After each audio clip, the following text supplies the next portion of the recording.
le wa leloko la bo ntate mo kerekeng ya Iphcc ke kopanta tse mabuleng ya ka re le fokhoto bua le setšhaba se leng goreng ra bona setšhaba ke se tlile ka makatlana mane ka bontsi mme fela re itse gore go na le setšhaba gape se se fetang se le ko malapeng le ko ditirong re kopa o ka ba update ka tiragalo ya this morning.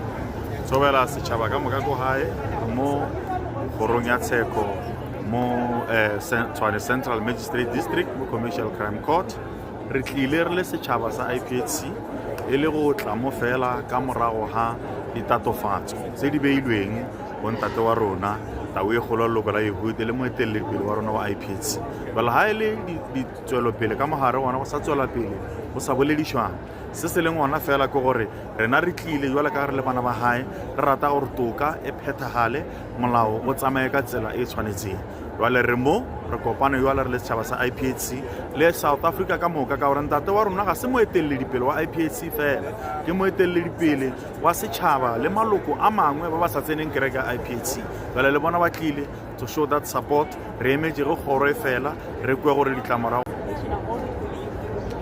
Okay, my name is Mighty Mabule. I'm a member of Iphcc Men's League. I'm part of the Men's League. Okay, so you're not the church spokesperson? No, not the church spokesperson. But I'm speaking on behalf of the church by virtue of being the church member of the Men's League. Okay. Talk to us about what we are here for today. The church leader appeared before the court and they're saying that the matter has been postponed to the 6th. What's your take on that as a church? We are here as members of Iphcc.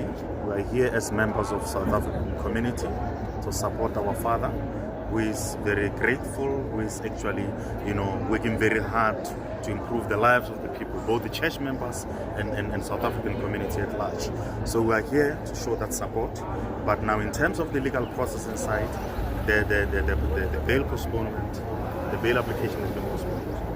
Yes, so we just want to humbly say to the authorities that let justice prevail. We will actually wait.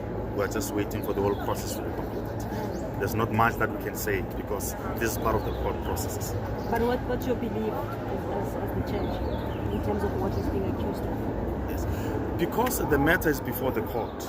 We don't want to make a lot of contribution that becomes somehow irrelevant, and mess up the whole case. So as people that actually, respect the rule of law, we're actually saying, let's leave these processes, and then when the time is right, we'll actually be able to inform all South Africans in terms of the outcome of the whole case. You're saying that he's one person who helps South Africans. Can you explain to us, how does he help South Africans? Yes, our father, the Lion King of Yehud, has been very much helpful, and is still very much helpful, because he's not only the leader of the Iphcc members, he's a leader of many communities because of his good heart. Now I can tell you now, there's a lot of community members that are benefiting. There's a lot of families that are no longer sleeping on an empty stomach today.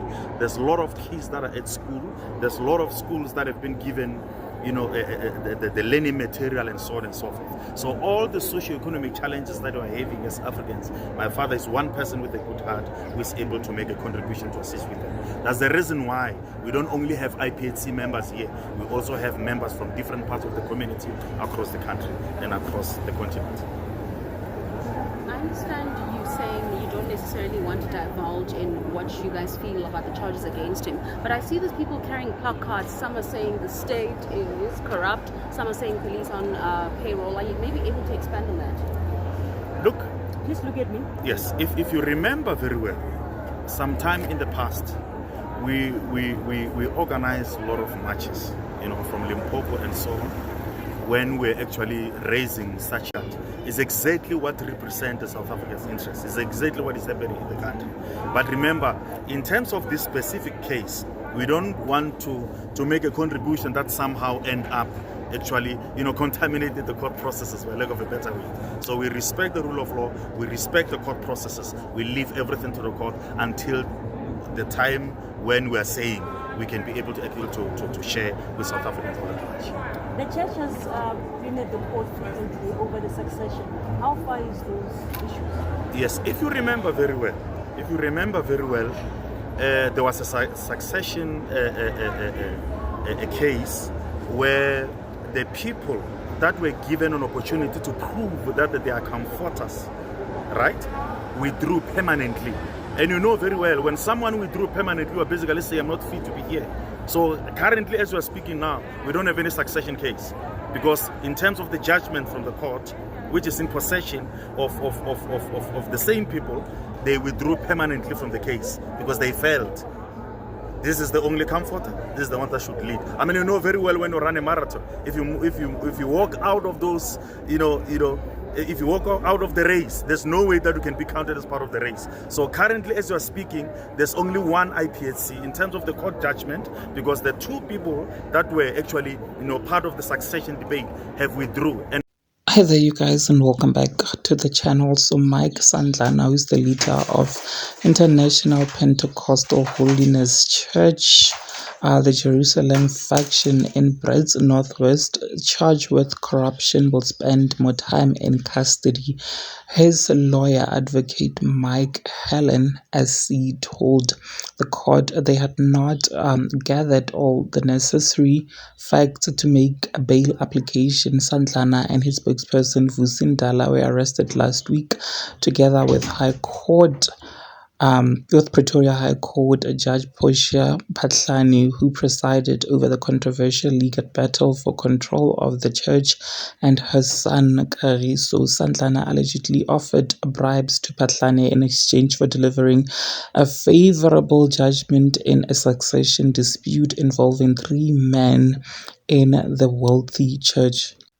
Now, on Wednesday, a group of Sandlana supporters, some in church regalia, stood outside the Pretoria Specialized Commercial Crimes Court to support him. Police on payroll to intimidate and harass.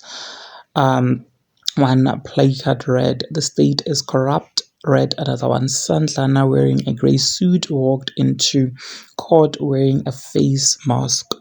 Now, when proceedings started, the court rejected an application to film proceedings, which brought by individuals claiming to be media, including one belonging to the church. Dismissing it, the magistrate said the applicant did not present convincing credentials and their paperwork was incomplete. The IPC was established in 1962 by wealthy Soweto undertaker Frederick Samuel Modise. When his son Bishop Clayton Modise died in 2016, the church had 350 branches and more than 3 million members in Southern Africa. The Modise brothers, Tsepiso and Leonard, feuded over control, which created fractions and war within the church. Another contender was Sandlana, whose faction believed he should have been running the church.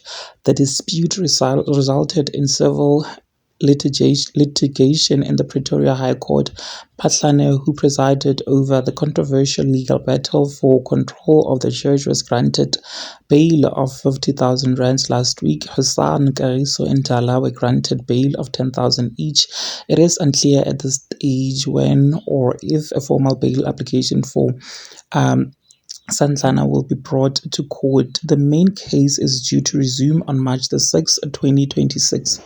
All 4 accused are collectively facing 19 counts of corruption. It is alleged that between 2021 and 2022, Ndala and Sandlana made payments of about 2.4 million rands on different occasions to different banking accounts to and for the benefit of Judge Patlane for her to preside over Sandlana's ongoing civil case at the High Court and ultimately rule in his favor. The NPA said intensive prosecution-led investigations by the Hawk Serious Corruption Investigation Team led to the arrest on November the 25th and the 26th, 2025. Well, there you have it, you guys. What are your thoughts? Please do engage them with me in the comment section down below. Also like this video and of course do share it so that you do not have to miss out whenever I try to upload a new video.